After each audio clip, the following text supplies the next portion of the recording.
कीर्तनरूपी सेवे करता निवडलेला अभंग महान भगवत भक्त संत हृदय सम्राट विश्ववंद्य जगद्गुरु श्री तुकोबराय यांचा 4 चरणाचा उत्कृष्ट असा अभंग आज आपण कीर्तनरूपी सेवे करता निवडलेला आहे।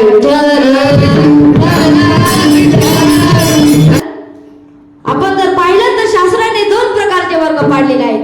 पहिला वर्ग आहे तो कृतज्ञ आणि दुसरा वर्ग आहे तो कृतज्ञ। आता कृतज्ञ कशाला म्हणायचं, कृतज्ञ कशाला म्हणायचं तर केलेल्या उपकाराची जाणीव ठेवतो त्याला कृतज्ञ म्हणायचं आणि केलेल्या उपकाराची जाणीव ठेवत नाही त्याला कृतज्ञ म्हणायचं। म्हणजे कृतज्ञ आणि कृतज्ञ हे 2 वर्ग आहेत, 2 वर्ग आहेत। माणसाने कृतज्ञ असू नये तर माणसाने कृतज्ञ असावं। म्हणजे ज्यांनी आपल्यावरती उपकार केले त्यांच्याविषयी कृतज्ञता व्यक्त करणं आपलं काम आहे। काही माणसं कृतज्ञ असतात तर केलेल्या उपकाराची जाणीवच न ठेवणं म्हणजे कृतज्ञ।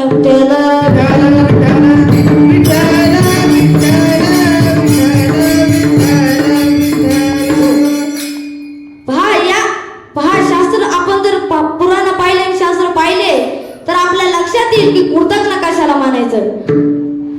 भगवान शंकराच्या अंगाला माहित आहे आजाची त्याचा भस्म भगवान शंकर आपल्या अंगाला लावता त्यांच्या एके दिवशी त्यांच्या हातात एक खडा आला। त्या खड्यातून एक असुर जन्माला आला, त्याचं नाव आहे भस्मासूर। भस्मासूर भगवान शंकराला सांगतो, स्वामी मी तुमचा सेवक आहे, मला काहीतरी काम सांगा।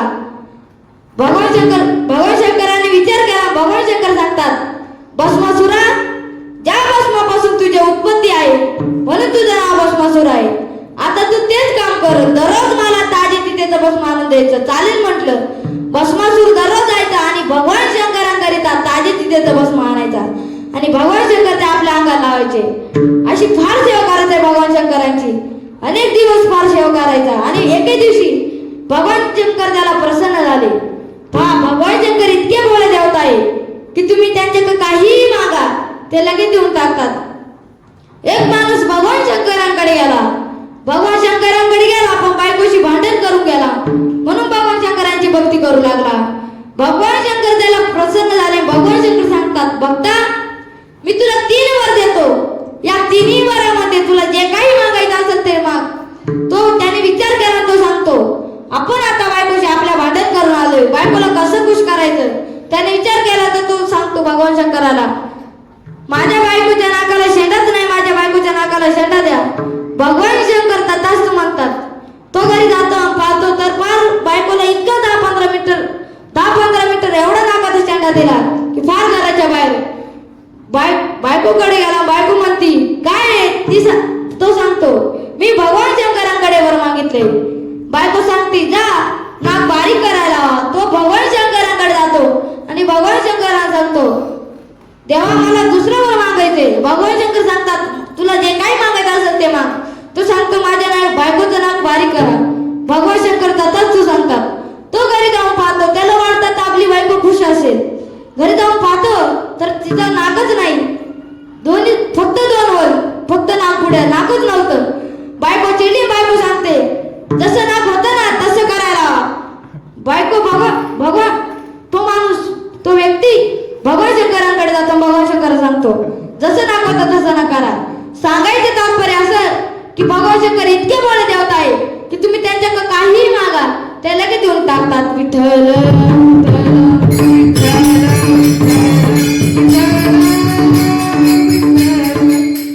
महाभारतामध्ये शास्त्रामध्ये एक उदाहरण घडलं। एका जंगलातून एक वाटसुर जात होता। त्याला एका राजहंसाने विचारलं, का हो दादा कुठे चाला। तो सांगतो, मी फिरतोय, भ्रमंती करतोय। तो राजहंस सांगतो, पुढे घनदाट जंगल आहे, अनेक प्रकारचे प्राणी आहेत, तुम्ही आजच्या दिवस इथं थांबा। तो वाटसुर तिथं थांबतो आणि विश्रांती करतो। सकाळी उठतो आणि विचार करतो, आपल्याला 2 का 3 दिवस जंगलातून जायचे, काहीतरी जेवणाची व्यवस्था पाहिजे। त्याने विचार केला आणि ज्या राजहंसाने त्याच्यावरती उपकार केले होते ना त्याच राजहंसाचा त्याने गावा पकडला आणि पंख छाटले, बुजलं आणि ते मास घेऊन सगळं चालू लागला। राजहंस हा बोलणारा राजहंस आहे, त्याचा तपास काढू लागले। राजा हा बोलणारा राजहंस होता। राजाच्या दरबारात जाऊन अध्यात्म सांगायचा। राजाने विचार केला, राजहंस कुठे पाहिले तर पंख जाळलेले। विचारलं, मास कशाचे। त्याला राजाला वाटसुर भेटला। विचारलं, मास कशाचे। तो सांगतो, असा राजा दिवस तुम्ही मारलाय. राजाने विचारलं का मारला, तुला त्याने काही केलं होतं का? तो सांगतो काहीच नाही, उलट त्याने मला मदत केली. मग का मारलं? तो सांगतो 4-5 दिवसाची माझी जेवणाची व्यवस्था नव्हती म्हणून ते मांस मी संग ठेवलं. राजाने विचार केला हा माणूस किती कृतज्ञ आहे, ज्याने याच्यावरती उपकार केले त्याला त्याने मारलं. राजाने आज्ञा दिली या माणसाचे तुकडे तुकडे करा आणि जंगलामध्ये फेकून द्या. त्या माणसाचे तुकडे तुकडे केले आणि जंगलामध्ये फेकून दिले. कुत्रे यायचे, लांड घ्यायचे, वास घ्यायचे, निघून जायचे, पण एकही मांस खात नव्हतं. अनेक दिवस चालले. मग त्या मांसाचा वास सुटला. राजाने विचारलं कुत्र्याला हे मांस का खात नाही? तो कुत्रा सांगतो हा माणूस कृतज्ञ आहे. मरेल माणसाचं जरी आम्ही मांस घातलं नसलं ना तरी हा माणूस कृतज्ञ आहे, इतका कृतज्ञ वाईट आहे. म्हणून माणसाने कृतज्ञ असू नये तर कृतज्ञ असो. जगद्गुरु तुकोबराय हेच कृतज्ञता दाखला म्हणून अभंगाच्या पहिल्या चरणात सांगतात. काय सांगू आता संतांचे उपकार, काय सांगू आता संतांचे उपकार, संतांचे उपकार, काय सांगू आता संतांचे उपकार. माझा निरंतर दानवीती, माझा निरंतर दानवीती, काय द्यावे त्याची व्हावे उतराई, काय द्यावे त्याची व्हावे उतराई.